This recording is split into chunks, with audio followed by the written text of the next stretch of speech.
Baik, Assalamualaikum warahmatullahi wabarakatuh. Baik teman-teman, pada kesempatan kali ini kami dari kelompok 7 ingin mempresentasikan hasil diskusi maupun pembuatan makalah kami yang berisi tentang identifikasi sumber-sumber materi dalam penyuluhan. Nah, sebelum kami lanjut ke materi selanjutnya, izinkan kami untuk memperkenalkan diri masing-masing. Baik, perkenalkan, nama saya Aswar Ahmad, nomor absen 7. Saya di sini sebagai pemateri pada presentasi kali ini. Assalamualaikum warahmatullahi wabarakatuh. Perkenalkan, nama saya El Mufida Eka Safitri, nomor absen 15. Saya dari kelompok 7. Selamat pagi dan salam sejahtera untuk kita semua. Di sini saya akan memperkenalkan diri terlebih dahulu. Nama saya atas nama Ledia. Saya dari kelompok 7 dan di sini saya bertugas sebagai pemateri. Assalamualaikum warahmatullahi wabarakatuh. Perkenalkan, nama saya Sabila Ganis Rodiallah. Saya absen 31. Baik, setelah kami memperkenalkan diri masing-masing kepada teman-teman, selanjutnya kita akan masuk ke materinya atau penjelasannya. Nah, orang yang akan pertama kali menjelaskan yaitu saya sendiri. Baik, kita masuk ke materi.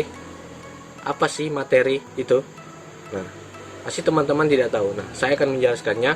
Materi adalah sesuatu yang menjadi bahan untuk diujikan, dipikirkan, dibicarakan, dikarangkan, atau disampaikan. Nah, dalam bidang penyuluhan pertanian, materi penyuluhan diartikan sebagai pesan yang akan disampaikan oleh penyuluh kepada sasaran penyuluhan ataupun petani. Nah, isi dari materi penyuluhan ada yang bersifat anjuran, larangan, pemberitahuan, dan hiburan. Materi penyuluhan antara lain dapat berbentuk pengalaman, misalnya pengalaman-pengalaman petani yang sukses dan mengembangkan usaha taninya. Nah, berupa hasil pengujian, keterangan pasar, maupun kebijakan yang dikeluarkan pemerintah. Nah, contoh kecilnya seperti ini teman-teman. Ada seorang petani sukses, petani terong yang panen setiap sekali panen itu sampai bertonton. Nah, petani tersebut memberikan masukan kepada petani-petani atau calon petani muda, istilahnya ingin mencoba membudidayakan tanaman terong. Nah, sebagai petani sukses itu memberikan sebuah masukan kepada petani-petani tersebut, seperti contohnya cara pengolahan tanah yang benar, pemupukan, dan lain-lain. Nah, seperti itu contohnya. Menurut Undang-Undang Nomor 16 Tahun 2006 tentang Sistem Penyuluhan Pertanian, Perikanan, dan Kehutanan, materi penyuluhan pertanian diidentifikasikan sebagai bahan penyuluhan yang akan disampaikan oleh para penyuluh kepada pelaku utama dan pelaku usaha dalam berbagai bentuk yang meliputi informasi, teknologi, rekayasa sosial, manajemen, ekonomi, hukum, dan kelestarian lingkungan. Nah, materi-materi penyuluhan dapat mencakup beberapa aspek. Pertama, pengalaman petani yang lebih berhasil mengembangkan usaha taninya. Kedua, hasil pengujian.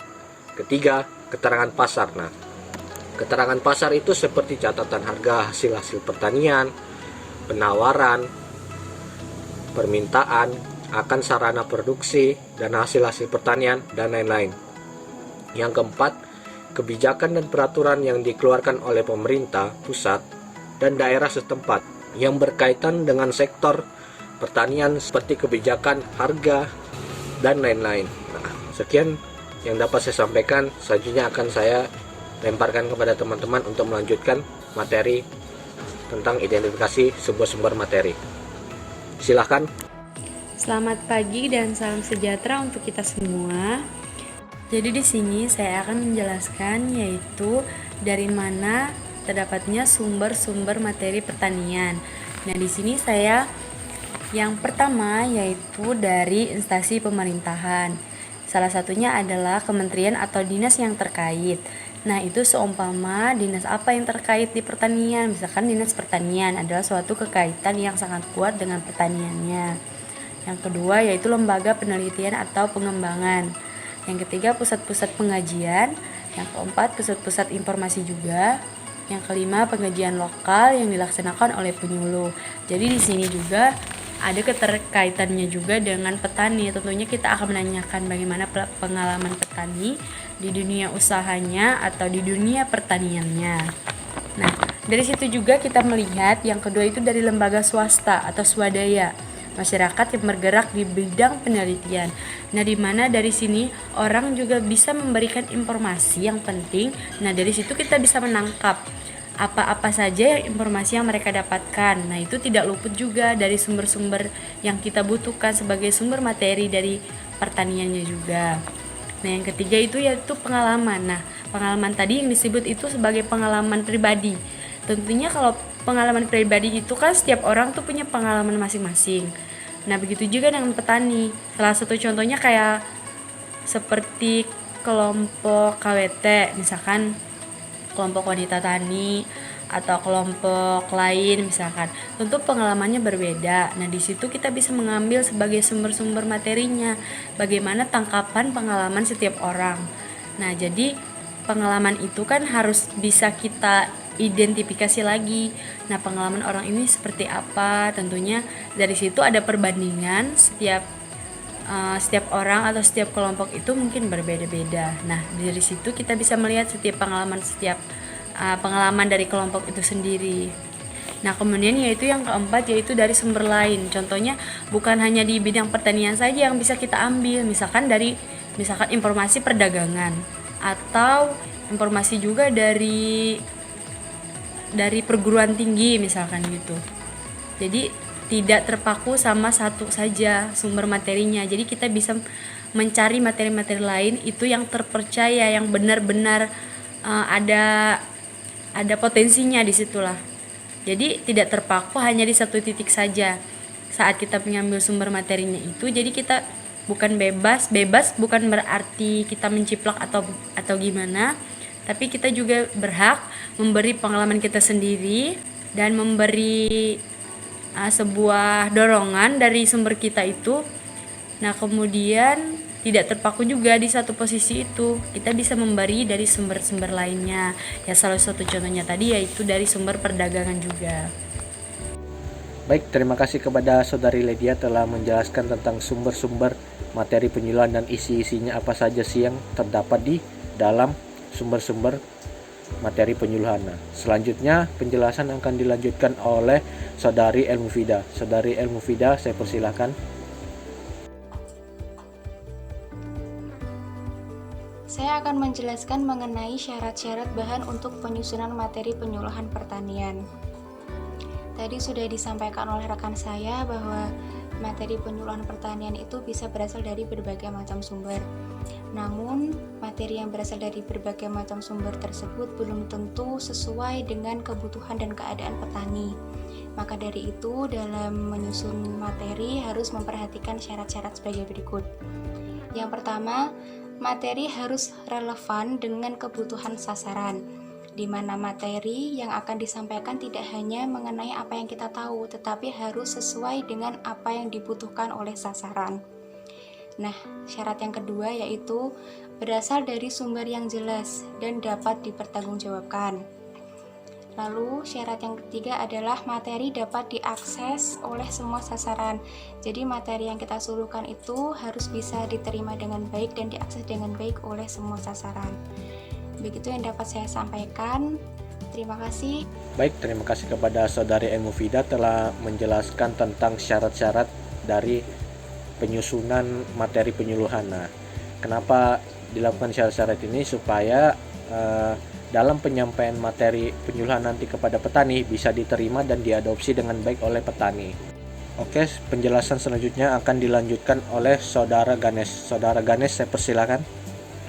Di sini saya akan melanjutkan materi yang telah disampaikan oleh Saudari Elmufida, yaitu yang akan saya sampaikan mengenai pengelompokan materi penyuluhan. Nah, materi penyuluhan ini dikelompokkan menjadi 4, yaitu yang pertama materi pokok, kemudian ada materi penting, yang ketiga ada materi penunjang, dan yang keempat adalah materi mubazir. Yang pertama yaitu materi pokok. Materi pokok merupakan materi yang benar-benar dibutuhkan dan harus diketahui oleh sasaran utamanya. Materi pokok ini sedikitnya mencakup 50% dari seluruh materi yang disampaikan. Untuk yang kedua yaitu materi penting atau materi important. Materi penting berisi dasar pemahaman tentang segala sesuatu yang berkaitan dengan kebutuhan yang dirasakan oleh sasarannya. Materi penting diberikan sekitar 30% dari seluruh materi yang disampaikan. Untuk yang ketiga yaitu materi penunjang atau helpful. Materi penunjang masih berkaitan dengan kebutuhan yang dirasakan, yang sebaiknya diketahui oleh sasaran untuk memperluas cakrawala pemahamannya tentang kebutuhan yang dirasakannya itu. Materi ini maksimal disampaikan 20% dari seluruh materi yang akan disampaikan kepada sasaran. Untuk yang keempat yaitu materi mubazir atau superfluous. Materi ini sebenarnya tidak perlu dan tidak ada kaitannya dengan kebutuhan yang dirasakan oleh sasaran. Karena itu, dalam setiap kegiatan penyuluhan sebaiknya justru dihindari penyampaian materi seperti ini. Jadi, dalam menyampaikan materi penyuluhan, kita harus lebih fokus kepada apa yang ingin kita sampaikan. Jangan sampai kita hanya membuang-buang waktu dalam menyampaikan materi tersebut. Mungkin sekian dari saya. Baiklah, mungkin sampai di sini saja yang bisa kami sampaikan dari kelompok 7. Selanjutnya akan dilanjutkan ke web Syato untuk melakukan diskusi atau pertanyaan selanjutnya. Baik teman-teman, Apabila ada kurang lebihnya saya mohon maaf yang sebesar-besarnya. dan terima kasih kepada teman-teman telah menyaksikan video kami. Terima kasih buat kalian semua. Wassalamualaikum warahmatullahi wabarakatuh. Selamat pagi